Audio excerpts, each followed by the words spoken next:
चालू करके दिखा देगा। एहसास होना चाहिए। ये रिकॉर्डर है, हमारी तकरीरें रिकॉर्ड कर रहे हैं। अभी हमारे अपने दोस्त अब्दुल रहमान सलफी जो बम्बई वाले थे उसके बारे में बता रहे थे, अब्दुल गफ्फार सलफी साहब, उनकी तकरीरें रिकॉर्ड है, वो दुनिया से चले गए, आज भी उनकी तकरीर यूट्यूब के अंदर आप देख सकते हैं। हम कल चले जाएं, कल आप हमारी तकरीरें भी देख सकते हैं। ये यूट्यूबर खत्म हो सकते हैं लेकिन अल्लाह का सीसीटीवी कैमरा खत्म नहीं हो सकता है। इंसान के अंदर यह एहसास होना चाहिए कि हम कुछ भी कर रहे हैं अल्लाह ताला की नज़र के सामने है और अल्लाह तबारक व ताला हमारी हर हरकत को नोट कर रहा है। ये मालूम हो और ये भी जहन में रखो, जहां कर रहे हो, जगह कर रहे हो, वो जगह भी गवाह बन रही है, वो जमीन भी गवाह बन रही है और जिस चीज से तुम कर रहे हो चीज भी तेरे लिए गवाह बन रही है। इस हाथ से हम गलत काम कर रहे हैं, किसी लड़की को पकड़ रहे हैं, टच कर रहे हैं, छू रहे हैं, मार रहे हैं, कत्ल कर रहे हैं, मर्डर कर रहे हैं, तो ये हाथ भी कल कयामत के दिन मैदान महशर में हमारे खिलाफ गवाही देगी। इस हाथ को भी बोलना पड़ेगा। जिस आंख से हम गलत चीजें देखते हैं, नंगी तस्वीरें देखते हैं, सेक्सी वीडियो देखते हैं, तकरीरें सुनते हैं, अच्छे कलाम सुनते हैं, ये नजर भी कल कयामत के दिन जवाब देगी और इस नजर को भी अल्लाह ताला के सामने बोलना पड़ेगा। इसको बोलने की शक्ति अल्लाह ताला फराहम करेगा। ये कदम, ये पैर, ये जिस्म, ये सारी के सारी चीजें बोलेंगी, कल कयामत के दिन इसको भी बोलना पड़ेगा। हाँ, याद रखो मेरे भाइयों, इस चीज का एहसास हर मुसलमान को होना चाहिए और इस बात का एहसास होना चाहिए, हर मुसलमान को होना चाहिए कि एक दिन आएगा जिस दिन हमें अल्लाह ताला के सामने जवाब देना पड़ेगा। कुरान करीम कहता है, यौम तुबद्दलुल अर्ज़ु गैरल अर्ज़ि वस्समावातु व बरज़ू लिल्लाहिल वाहिदिल क़हार। जिस दिन आसमान और जमीन को बदल दिया जाएगा, इस जमीन को तब्दील कर दिया जाएगा। युहशरुन नास यौमल क़ियामा अला अर्ज़िन बैज़ा, इस जमीन को बिल्कुल सफेद कर दी जाएगी, चटियल मैदान बना दी जाएगी। इसी जमीन के अंदर मैदान महशर कायम की जाएगी, इसी महशर के अंदर अदालत रखी जाएगी। इसी जमीन को अल्लाह ताला तब्दील कर देगा। जितनी बिल्डिंगें और जितनी इमारतें तुम्हें दिखाई दे रही है, जितनी चीजें तुम्हें दिखाई दे रही है, ये सारी की सारी चीजें खत्म हो जाएंगी। इसको अल्लाह ताला निस्तो नाबूद करके रख देगा और इसी मैदान महशर में अल्लाह तबारक व तआला, इसी मैदान महशर के अंदर अल्लाह तबारक व तआला इंसाफ का वो तराजू लेकर के आएगा।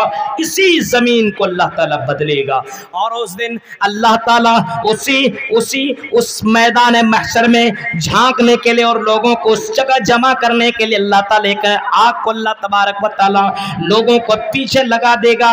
ये आग इंसान को तुहशरुन नास अला महशरीन, इंसान को मैदान महशर के तरफ खींचते हुए और दौड़ाते हुए और भगाते हुए लेकर के आएगी। आग उसके पीछे, इंसानों के पीछे लगा देगी। नारुन, आग। गौर कीजिए, अब इसी जमीन के ऊपर अदालत कायम होगी, हर किसी को उस जगह जमा होना पड़ेगा। हकीकत है ये यकीन होना चाहिए और ईमान होना चाहिए कि मरने के बाद अल्लाह ताला के पास जाकर के अपनी जिंदगी का जवाब देना होगा और ये सारी चीजें रिकॉर्ड हो रही है। तुम नहीं बोलोगे तो तुम्हारी जबान बंद कर दी जाएगी और तुम्हारे आज़ा बोलेंगे। मरने के बाद तो हर धर्म के अंदर ये यकीन है कि मरने के बाद दूसरा जन्म है मरने के बाद दूसरा जन्म। कहीं पे तीसरा, चौथा, पांचवा, छठा, सातवां, सात जन्म बताए गए। आवागमन का अकीदा भी कई जगहों के अंदर मौजूद है। मरने के बाद अगर कोई गलत करता है, किसी लड़की के ऊपर गलत नजर डालता है, तो मरने के बाद उसका जो दूसरा जन्म होगा लड़की का जन्म है ना। हिंदू धर्म में कोई लड़की के ऊपर गलत नजर डाले तो उसको लड़की का जन्म होगा। अब बताइए, अब आप समझ लो उनके अकीदे और उनके किताब के मातहत उनकी किताब के मुताबिक जो कोई लड़की के ऊपर गलत नजर डालेगा, अब मरने के बाद दूसरा जन्म जब लड़की का होगा तो तेरे ऊपर भी नजर डाली जाएगी। अजीब मसला है। मरने के बाद कोई रिश्वत लेन देन करता है तो उसको सूअर का जन्म होगा, भैंस का जन्म होगा। चोरी करेगा तो उसको फला फला चीज का जन्म होगा। ये हिंदू धर्म के किताबों के अंदर बताया गया है। लेकिन उसकी जाइए महान किताब, उसके अंदर लिखा है मृत्यु पश्चात जन्मम भवते, मरने के बाद दूसरा जन्म होगा। न तृतीय न चतुर्थ न पंचम, तीसरा नहीं, चौथा नहीं, पांचवा नहीं, या मरने के बाद दूसरा ही जन्म होगा। मरने के बाद दूसरा जन्म होगा, तीसरा चौथा पांचवा छठा सातवां नहीं होगा, न नवम न दशम का, नौवां और दसवां भी नहीं होगा। मरने के बाद दूसरा ही जन्म होगा और जैसा कर्म करोगे उसी के मुताबिक तुम्हें जजा और सजा मिलेगी। जन्नत और जहन्नम का फैसला तेरी जिंदगी में वैसे ही किया जाएगा। यानी मरने के बाद दूसरा जन्म उसके यहाँ भी है। इस्लाम के अंदर तो बाकायदा ये अकीदा रखना जरूरी है, वरना वो काफिर है कि मरने के बाद दूसरा जन्म तो तुम्हें किया जाएगा। हर हाल में तुम्हें मरने के बाद दोबारा जिंदगी मिलेगी, हर हाल में तुम्हें दोबारा जिंदा किया जाएगा। सुम्मा इन्नकुम बाद ज़ालिका लमय्यतून सुम्मा इन्नकुम यौमल क़ियामति तुबअसून। अल्लाह कहता है, आई मेरे बंदो, हम तुम्हें मार डालेंगे, हम तुम्हें मुर्दा कर देंगे। हम इस जन्म ये जिंदगी हमने दी है, इस जिंदगी को हम खत्म कर देंगे। सुम्मा इन्नकुम यौमल क़ियामत तुबअसून, और क़यामत के दिन हम तुम्हें दोबारा जिंदा करेंगे। मरने के बाद हम तुम्हें दोबारा जिंदगी देंगे और तुम्हें अपने अपने कब्रों से उठाया जाएगा। कब्रों से तुम्हें उठाया जाएगा। मरने के बाद कब्रों से इंसान को उठाया जाएगा। कुफ़ारे मक्का का तो अकीदा यही था, कुफ़ारे मक्का का तो अकीदा यही था कि मरने के बाद दोबारा कैसे इंसान जिंदा किया जाएगा, ये कैसे पॉसिबल है, ये कैसे मुमकिन है, ये कैसे अल्लाह ताला जिंदा कर सकता है, ये कैसे हो सकता है, इम्पॉसिबल चीज है। आइज़ाम इतना वकुन्ना तुराबन ज़ालिका रजम बईद, हम मर जाएंगे, सड़ जाएंगे, गल जाएंगे, मिट्टी में मिल जाएंगे, उसके बाद हमें अल्लाह ताला दोबारा जिंदा करेगा। ये तो पॉसिबल है, ये नहीं, ये तो इम्पॉसिबल है, ये नामुमकिन है। मुमकिन ही नहीं है कि मरने के बाद दोबारा हमें जिंदगी मिले। ये तो मोहम्मद बके जा रहे हैं, ये तो पागल नहीं, ये तो दीवाना, ये तो मजनू, इनकी बात में आने की जरूरत नहीं है। अल्लाह ने इन कुफ़ारे मक्का की तरदीद की और बाकायदा इनको कहा कि ये कुफ़ारे मक्का जो बोल रहे हैं, झूठ बोल रहे हैं, ये गलत बोल रहे हैं। ज़ामल्लज़ीन कफ़रू अल्लन युबअसू कुल बला व रब्बी लतुबअसुन्न सुम्मा लतुनब्बउन्न बिमा अमिलतुम व ज़ालिका अलल्लाहि यसीर।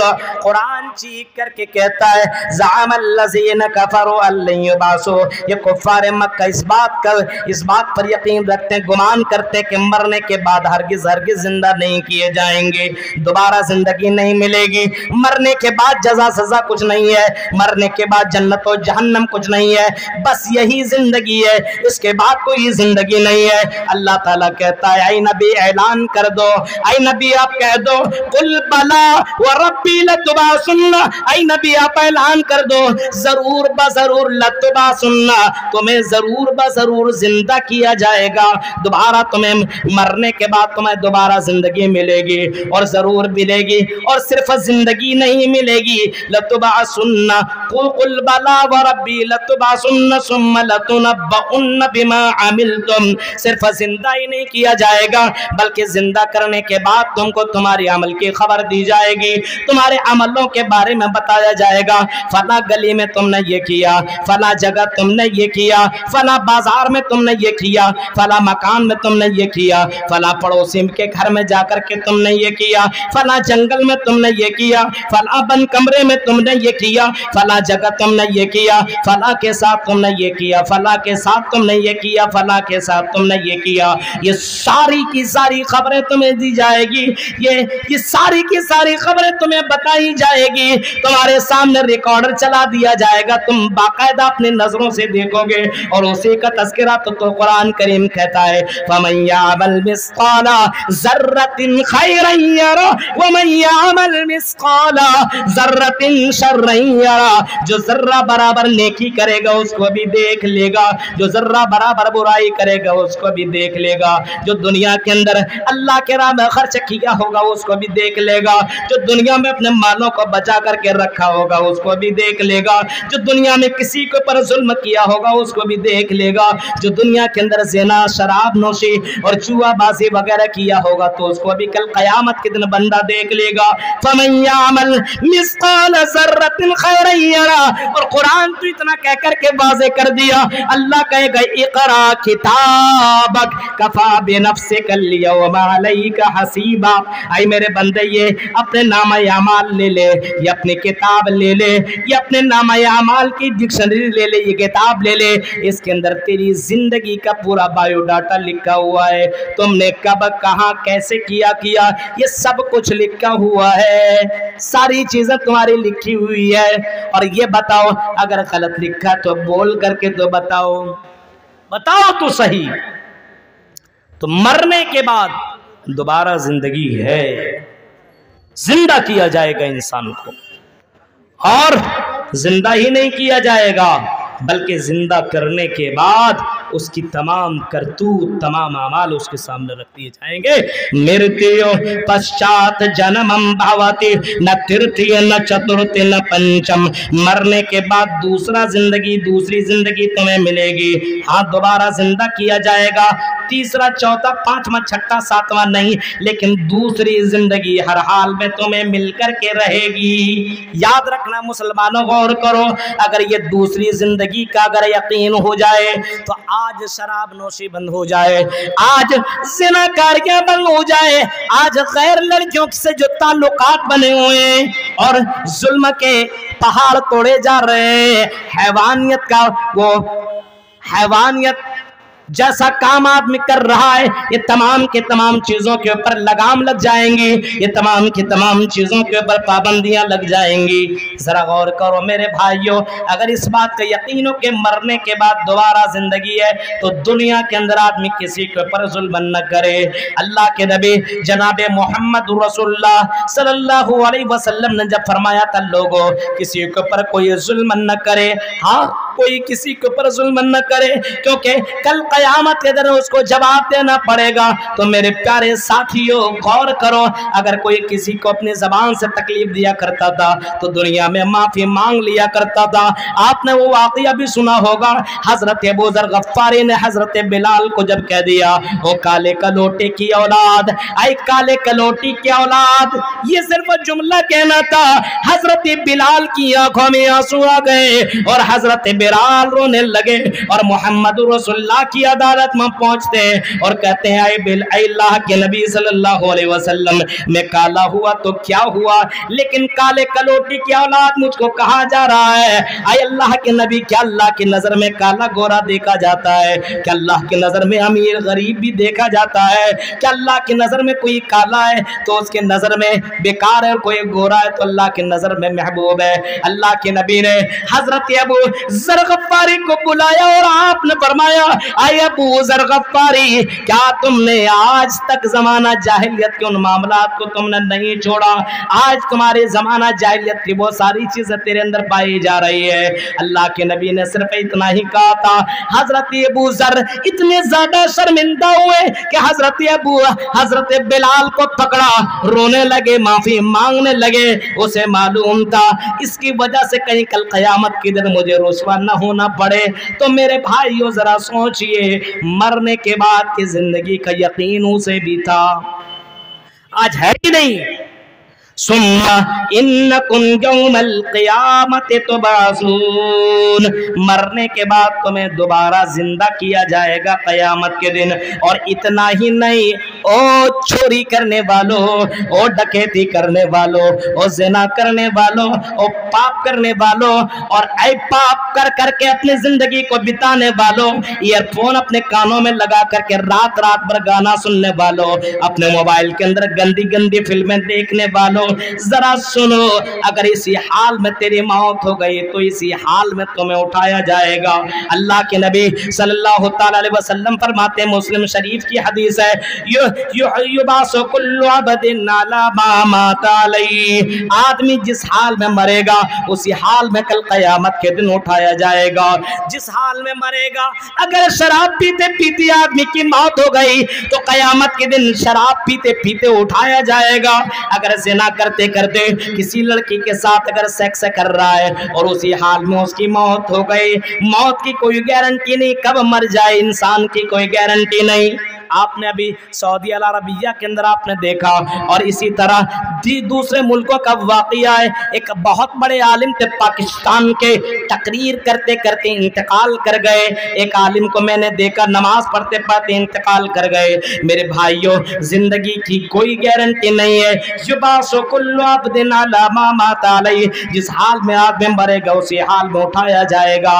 आदमी ज़िना कर रहा है, सेक्स कर रहा है, अपने जिस्म को खुश करने के लिए, अपनी लज्जत को पूरा करने के लिए किसी गैर लड़की के साथ मिल रहा है, सोच रहा है कोई देखने वाला नहीं है। मेरे प्यारे साथियों, जरा सोचो, गौर करो, अगर ऐसी हाल में तेरी मौत हो गई तो क़यामत के दिन आदमी ज़िना करते हुए उठाया जाएगा, इसी हाल में उठाया जाएगा। गलत काम करते हुए उठाया जाएगा। अगर चोरी करते करते अगर मरा तो उसी हाल में क़यामत के दिन उठाया जाएगा। किसी को कत्ल करते हुए आदमी मरता है, कत्ल करते करते अगर उसी की भी मौत हो गई तो उसी हाल में क़यामत के दिन उठाया जाएगा। मेरे प्यारे साथियों, अगर कोई आदमी नमाज पढ़ते पढ़ते मरा तो उसी हाल में उठाया जाएगा। अल्लाह के नबी सल्लल्लाहु ताला अलैहि वसल्लम के पास एक हाजी को लाया गया जो हज करने के लिए जा रहा था या उम्रा करने के लिए जा रहा था, और तलबिया पुकारते हुए जा रहा था, लब्बैक लब्बैक अल्लाहुम्मा लब्बैक लब्बैक ला शरीक लक लब्बैक इन्नल हम्द वन निअमत लक वल मुल्क ला शरीक लक। ये तलबिया पुकारते हुए जा रहा था। हुज्जाज कराम जाते हैं ना, यही से तलबिया पुकारने लगता है। इंडिया में अभी घर से निकला नहीं, लब्बैक लब्बैक, यहाँ पुकारने का थोड़ी है।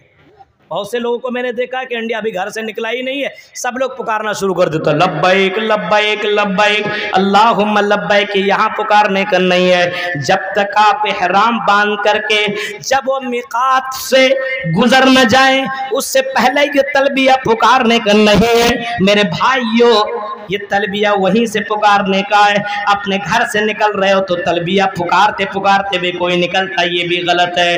लब्बैक लब्बैक अल्लाहुम्मा लब्बैक लब्बैक ला शरीक लक लब्बैक, ये पुकारते हुए वो हाजी जा रहा था अपने सवारी के ऊपर, लेकिन उसी दरमियान वो अपने सवारी से गिरा और इंतकाल कर गया। मोहम्मद रसूलुल्लाह सल्लल्लाहु अलैहि वसल्लम के पास ये मसला लेकर के आया गया।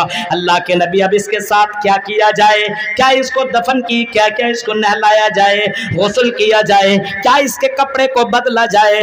आपने फरमाया नहीं, इसके कपड़े को बदलने की जरूरत नहीं है, इसको गुस्ल देने की जरूरत नहीं है। सइन्नहु युबासु यौमल क़ियामति मुलब्बियन, कल क़यामत के दिन इसी हाल में उठाया जाएगा। जब उठाया जाएगा तो कलमा पढ़े, ये तलबिया पुकारते पुकारते हुए उठेगा, लब्बैक लब्बैक अल्लाहुम्मा लब्बैक लब्बैक ला शरीक लक लब्बैक इन्नल हम्दा वन निअमत लक वल मुल्क ला शरीक लक। मेरे प्यारे साथियों, गौर करो हमारी जिंदगी कैसे कट रही है।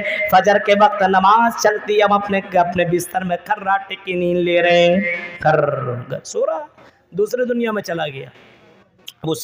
उसी हाल में मौत हो गई तो नमाज छोड़ते हुए तेरी मौत हो रही है।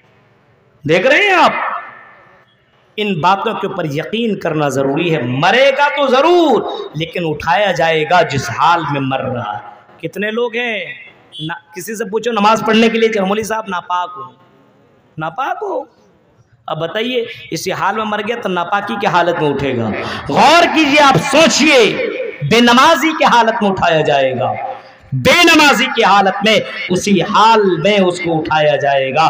जरा सोचिए, तसव्वुर कीजिए, चेहरे पे दाढ़ी नहीं, बहुत से लड़कियां अपने बाल मेकअप करके जा रही है, और बहुत से लड़कों को मैंने देखा है, और बहुत से गाड़ी चलाने वाले ड्राइवर और बहुत से मारुति कार रखने वाले लोगों को मैंने देखा है, रास्ते में चलते भोजपुरी गाना लिया चल रहा मजे से।